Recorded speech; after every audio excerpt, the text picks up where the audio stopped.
جادو کن لوگوں پر زیادہ اثر انداز ہوتا ہے؟ شر سے بچنے کے لیے کیا کرنا چاہیے؟ کیونکہ جن اور انسان دونوں ہی انسان کے دشمن ہو سکتے ہیں۔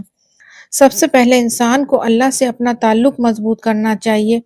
اللہ پر بھروسہ کریں اور دل میں یہ خیال نہ لائیں اور نہ ہی یہ وہم لے کر آئیں کہ مجھ پر کوئی جادو کر دے گا، بلکہ اللہ پر توکل کریں، اللہ کی پناہ لیں، کیونکہ حدیث میں آتا ہے کہ اللہ تعالیٰ فرماتے ہیں، اگر میرا بندہ مانگتا ہے تو میں اسے دیتا ہوں، اگر وہ میرا محبوب بندہ ہوتا ہے، وہ کسی سے میری پناہ مانگتا ہے تو میں پناہ دیتا ہوں۔ پھر اللہ تعالیٰ کے احکام کی حفاظت کریں۔ حدیث میں آتا ہے کہ تم اللہ کے احکام کی حفاظت کرو، میں تمہاری حفاظت کروں گا۔ نمازوں کی پابندی کرنی چاہیے۔ جو نمازوں کی حفاظت کرتے ہیں وہ اللہ کے ذمے ہوتے ہیں، خاص کر فجر کی نماز کی حفاظت کرنا۔ پھر اسی طرح اشراق کا پڑھنا۔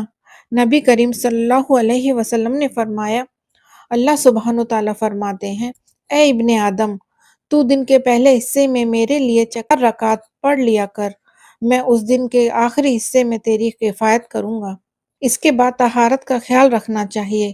یاد رکھیے، یہ جن، یہ شر، شیاطین، جادو کے اثرات ان لوگوں پر زیادہ ہوتے ہیں جو پاک صاف نہیں رہتے ہیں، اپنے ڈرٹی والوں کو صاف نہیں کرتے، اپنے استنجے کا صحیح اہتمام نہیں کرتے، نہاتے نہیں ہیں، صاف کپڑے نہیں پہنتے، اندھیرے میں رہنا پسند کرتے ہیں۔ اس لیے اپنی صفائی کا خیال کریں۔ دوسرا یہ کہ جب انسان سو کر اٹھے تو اپنی ناک کو خوب جھاڑے، کیونکہ شیطان جو ہے ناک کے باسے پر رات گزارتا ہے۔ صبح اور شام کے اذکار کی پابندی کرنی چاہیے۔ سونے جاگنے کے اذکار کی پابندی کریں، صبح اور شام کی دعا کریں، وہ بھی حفاظت کے لیے بہت ضروری ہے۔ بیت الخلاء میں جاتے ہوئے دعا پڑھیں، ہر کام سے پہلے بسم اللہ پڑھیں، کیونکہ جس کام میں بسم اللہ پڑھا جاتا ہے شیطان اس میں داخل نہیں ہو پاتا، وہاں سے نکلتا جاتا ہے۔ جب انسان اپنے گھر میں داخل ہو تو بسم اللہ پڑھ کر دروازہ کھولے۔ اسی طرح کھانا کھاتے وقت، لباس چینج کرتے وقت، یعنی بسم اللہ کو اپنی عادت بنا لیجئے۔ اسی طرح دائیں ہاتھ سے کھائیں، کیونکہ شیطان بائیں ہاتھ سے کھاتا ہے۔ جب آپ بائیں ہاتھ سے کھاتے ہیں تو شیطان اس میں شریک ہو جاتا ہے اور اس کو اپنا عمل کرنے کا موقع مل جاتا ہے۔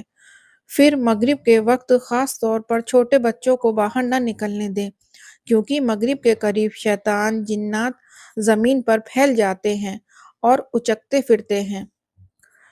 اللہ تعالیٰ ہم